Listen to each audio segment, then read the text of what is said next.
రాజకీయాలతో ఎవరికి వారే యమునా తీరే అన్నట్టు వ్యవహరిస్తున్నారు తెలంగాణ కమలనాథులు. ఒకరితో ఒకరికి పొసగకపోవడంతో బీజేపీ ఎమ్మెల్యేల మధ్య విభేదాలు భగ్గుమంటున్నాయి. దీంతో ఉండది 8 మంది అయినా ఒకతాటి మీద నడవటం లేదన్న విమర్శలకు తావిస్తున్నారు. ప్రజా వ్యతిరేక విధానాలపై సమిష్టి పోరాటం లేదు, నేతల మధ్య సమన్వయం లేదన్న టాక్ వినిపిస్తోంది. ఎవరికి వారే మీడియా సమావేశాలు పెట్టుకోవటానికి 2 సార్లు మాత్రమే బీజేపీ ఎల్పీ సమావేశాలు నిర్వహించడానికి కారణం వారి మధ్య సమన్వయ లోపమేనన్న చర్చ జోరుగా సాగుతోంది. అసెంబ్లీ సమావేశాల్లోనూ పార్టీ అజెండాను పక్కన పెట్టి ఎవరి ఎజెండా వారిదే అన్నట్టు వ్యవహరిస్తున్నారు. ఇక ఇటీవల జరిగిన సుంకేసుల ప్రాజెక్టు పరిశీలనకు కూడా 5 ఎమ్మెల్యేలు డుమ్మా కొట్టారు. ఇదిలా ఉంటే బీజేపీ అసెంబ్లీ పక్ష నేత మహేశ్వర్ రెడ్డి ఒంటెద్దు పోకడపై పార్టీ ఎమ్మెల్యేలు మండిపడుతున్నారు.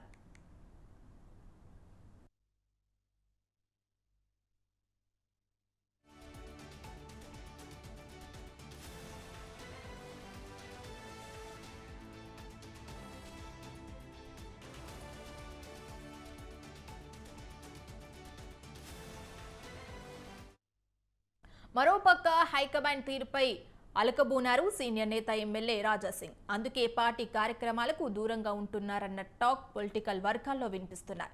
అంతేకాదు ఎల్పీ సమావేశానికి డుమ్మా కొట్టడంతో పాటు ఇటు సొంత పార్టీ ఎమ్మెల్యేలతోనూ అంటి ముంటనట్టుగా వ్యవహరిస్తున్నారు ఎమ్మెల్యే రాజాసింగ్.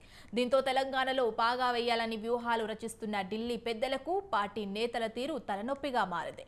ఇక ఈ అంశానికి సంబంధించిన మరింత సమాచారం మా ప్రతినిధి శ్రీనివాస్ లైవ్ ద్వారా అందిస్తారు. భార్గవి క్రమశిక్షణ పార్టీ అని చెప్పుకునే బీజేపీలో ఎన్నికైనటువంటి ప్రజాప్రతినిధులు ఎమ్మెల్యేలు క్రమశిక్షణ ఉల్లంఘించి ఎవరికి వారే యమునా తీరేలాగా వ్యవహరిస్తున్నారు. పార్టీ సిద్ధాంతాల్లో పార్టీ విధానాలకు కట్టుబడి ఉంటామన్నటువంటి ఎమ్మెల్యేలు ఎన్నికైనటువంటి వాళ్ళందరూ కూడా వాటిని అన్నిటిని పక్కన పెట్టి ఎవరికి వారే తమ ఆధిపత్యాన్ని ప్రదర్శించుకోవాలని చూస్తున్నారు. దీంతో గత అసెంబ్లీ ఎన్నికల్లో ఎన్నికైనటువంటి 8 మంది ఎమ్మెల్యేల్లో ఒక గ్రూపుగా లేకుండా అనేకమైనటువంటి గ్రూపులుగా విభజించి వెళ్తూ ఉన్నారని చెప్పవచ్చు. ప్రధానంగా ఎల్పీ లీడర్గా ఎన్నికైన తర్వాత మహేశ్వర్ రెడ్డి తన ఒంటెద్దు పోతున్నారన్నటువంటి విషయాన్ని ఎమ్మెల్యేలు జీర్ణించుకోలేకపోతున్నారు. ఎన్నికైనటువంటి 8 మంది బీజేపీ ఎమ్మెల్యేలు ఎవరికి వారే ప్రతి సమస్యను వాళ్ళు వ్యక్తిగతంగా తీసుకొని పార్టీ విధానాలకు దూరంగా ఉంటూ వాళ్ళ పాలసీలనే అవలంబిస్తున్నారన్నటువంటి చర్చ బీజేపీలో జరుగుతుంది. ప్రధానంగా ఏలేటి మహేశ్వర్ రెడ్డి తాను ఒక్కడే ఆధిపత్యాన్ని కొనసాగిస్తున్నటువంటి ఆరోపణలు కూడా మిగతా ఎమ్మెల్యేలు కొంతమంది చేస్తూ ఉన్నారు. ముఖ్యంగా సీనియర్ ఎమ్మెల్యే అయినటువంటి రాజాసింగ్ మిగతా 8 మంది ఎమ్మెల్యేలో తాను ఒక్కడిగే తనదైన స్టైల్లో వెళ్తున్నాడు. ఇటు పార్టీ కార్యకలాపాలకు కానీ అదేవిధంగా ఎమ్మెల్యేల సమావేశాలైనటువంటి ఎల్పీ సమావేశానికి కూడా హాజరు కావడం లేదు. ప్రజా సమస్యల మీద అదేవిధంగా కాంగ్రెస్ ప్రభుత్వ ప్రజా వ్యతిరేక విధానాల మీద పోరాడవలసినటువంటి ఎమ్మెల్యేలు ఎవరికి వారే తమ జిల్లాలో కావచ్చు రాష్ట్ర వ్యాప్తంగా కానీ జరుగుతున్నటువంటి ప్రజా వ్యతిరేక విధానాలపై కలిసికట్టుగా సమిష్టిగా పోరాటం చేయడం లేదన్నటువంటి విమర్శ కూడా పార్టీలోనే కొంతమంది సీనియర్ నేతలు అంటున్నారు. ప్రధానంగా ఎమ్మెల్యేలు తమ జిల్లాలకే పరిమితం అవుతున్నారు. అదేవిధంగా రాష్ట్ర వ్యాప్తంగా జరుగుతున్నటువంటి పార్టీ కార్యకలాపాలకు కూడా దూరంగా ఉంటున్నారు. ఒకవైపు ఏలేటి మహేశ్వర్ రెడ్డి సొంతగా ఆయనే ఒక కార్యాలయంలో మీడియాకు సమావేశాలు నిర్వహిస్తూ ప్రజా సమస్యల మీద అదేవిధంగా ప్రభుత్వ విధానాల మీద పోరాటం చేస్తున్నాడు. మిగతా ఎమ్మెల్యేలను కలుపుకపోవడం లేదన్నటువంటి ఆరోపణలు కూడా వినిపిస్తున్నాయి. అదేవిధంగా మిగతా ఎమ్మెల్యేలు అయినటువంటి కామారెడ్డి ఎమ్మెల్యే వెంకటరమణారెడ్డి అదేవిధంగా ఆదిలాబాదు సంబంధించినటువంటి పాల్వాయి శంకరు మిగతా కాగజ్ నగర్ ఎమ్మెల్యే అయినటువంటి హరీష్ బాబు అదేవిధంగా ఆర్మూరు ఎమ్మెల్యే అయినటువంటి పైడి రాకేష్ రెడ్డి ఇలా ఎవరికి వారే గ్రూపులుగా విడిపోయి ఇటు పార్టీ విధానాలకు పార్టీ సిద్ధాంతాలకు కట్టుబడి లేరు అన్నటువంటి విమర్శ కూడా పార్టీలోనే వినిపిస్తున్నాయి. ప్రధానంగా ఇక్కడ ఉన్నటువంటి పార్టీ చేపడుతున్నటువంటి కార్యాచరణను కానీ కార్యకలాపాలను కానీ ఎవరు సీరియస్గా తీసుకోవడం లేదన్నటువంటి విషయాన్ని కూడా అధిష్టానం భావిస్తుంది. గతంలో కూడా ఏ కార్యక్రమాన్ని కూడా నిర్వహించినా అందరూ కలిసి కలిసికట్టుగా వచ్చి ఆ సమస్యను పరిష్కరించే విధంగా ఆ కార్యక్రమాన్ని విజయవంతంగా చేసిన సందర్భాలు లేవనేది స్పష్టంగా తెలుస్తున్నది. అదేవిధంగా అసెంబ్లీ సమావేశాల్లో కూడా పార్టీ ఎజెండా ఒకటి రూపొందించుకొని ఆ పార్టీ ఎజెండా ప్రకారం పోవాల్సినటువంటి ప్రజాప్రతినిధులైనటువంటి ఎమ్మెల్యేలు ఎవరికి వారే తమ సొంత ఎజెండాను తయారు చేసుకొని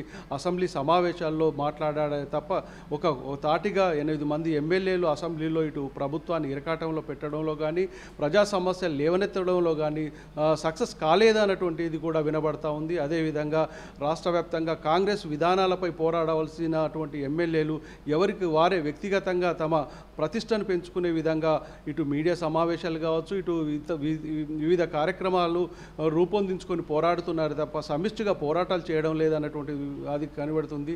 ముఖ్యంగా ఉన్నటువంటి 8 మంది ఎమ్మెల్యేల్లో ఒకరికొకరు పడనటువంటి పరిస్థితి కనబడుతుంది.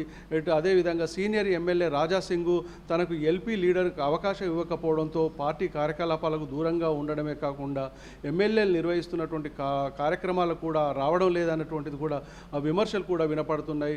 ఈ మధ్య సుంకిశేల ప్రాజెక్టు పరిశీలనకు వెళ్ళినటువంటి మహేశ్వర్ రెడ్డి ఆధ్వర్యంలో ఎమ్మెల్యేల బృందం అక్కడ కనీసం 3 ఎమ్మెల్యేలే ఆ కార్యక్రమంలో పార్టిసిపేట్ చేశారు. మిగతా 5 ఎమ్మెల్యేలు అక్కడికి హాజరు కాలేదు. దీని మీద ప్రభుత్వం కూడా వాటిని అంత సీరియస్గా తీసుకోవడం లేదు. ఎవరికి వారు ఎమ్మెల్యేలు తమ పనితీరును ప్రదర్శించుకుంటున్నారే తప్ప అందరూ సమిష్టిగా పనిచేసి ప్రభుత్వం మీద పోరాటం చేయవలసినటువంటి ఎమ్మెల్యేలు పూర్తిగా విఫలమవుతున్నారనేటువంటి విమర్శలు సొంత పార్టీ బీజేపీలోనే వినిపిస్తున్నాయి. ప్రధానంగా ఏలేటి మహేశ్వర్ రెడ్డి మీడియా సమావేశాలే కావచ్చు, ఇతర కార్యక్రమాలపైన కూడా అనేక విమర్శలు వినపడతా ఉన్నాయి. అదేవిధంగా మిగతా ఎమ్మెల్యేలు కూడా తమ జిల్లాలలో ఉన్నటువంటి కార్యాచరణను అదేవిధంగా సమస్యలు పట్టించుకున్నారు తప్ప పార్టీ రాష్ట్ర కార్యాలయానికి రావట్లేదు అన్నటువంటిది కూడా ఉంది. అదేవిధంగా ఎమ్మెల్యేలు కూడా రాష్ట్ర నాయకత్వం కూడా తమని ఒక మార్గంలో పెట్టి ఉంచవలసినటువంటి రాష్ట్ర పార్టీ కూడా తమకు తగిన విధమైనటువంటి గుర్తింపు ఇవ్వట్లేదు అన్నటువంటి విషయాన్ని కూడా ఎమ్మెల్యేలు కూడా అంటున్నారు. మొత్తంగా బీజేపీలో ఉన్నటువంటి 8 మంది ఎమ్మెల్యేలు ఎవరికి వారే తమ ప్రతిష్టను ఆధిపత్యాన్ని ప్రదర్శించుకుంటున్నారు తప్ప సమిష్టిగా పనిచేసి ప్రభుత్వం పైన తిరుగుబాటు అదేవిధంగా ప్రజా వ్యతిరేక విధానాలపై పోరాడే విధంగా వాళ్ళు కార్యాచరణ రూపొందించడం లేదనేది స్పష్టంగా చెప్పవచ్చు. ఇప్పటికే బీజేపీకి అంటే అధికారంలోకి తీసుకురావాలన్నటువంటి ఆలోచనతో అధిష్టానం ఉన్న వాటికి సంబంధించినటువంటి వాటి పైన ఇటు పార్టీ కార్యాచరణ రూపొందించడం కానీ ఎమ్మెల్యేలు సమిష్టిగా సమావేశాలు నిర్వహించి ప్రభుత్వ విధానాలపైన రాష్ట్ర ప్రభుత్వం అయినటువంటి ఇప్పుడు అమలు అవుతున్నటువంటి అనేక అంశాలు గత అసెంబ్లీ ఎన్నికల్లో కాంగ్రెస్ ప్రభుత్వం ఇచ్చిన హామీలపైన పోరాడవలసినటువంటి ఎమ్మెల్యేలు వాటిని పట్టించుకోకుండా వ్యక్తిగత ప్రతిష్టకే పోతున్నారన్నటువంటి విమర్శ వినపడుతుంది. Bhargavi. Right, thank you Srinivas.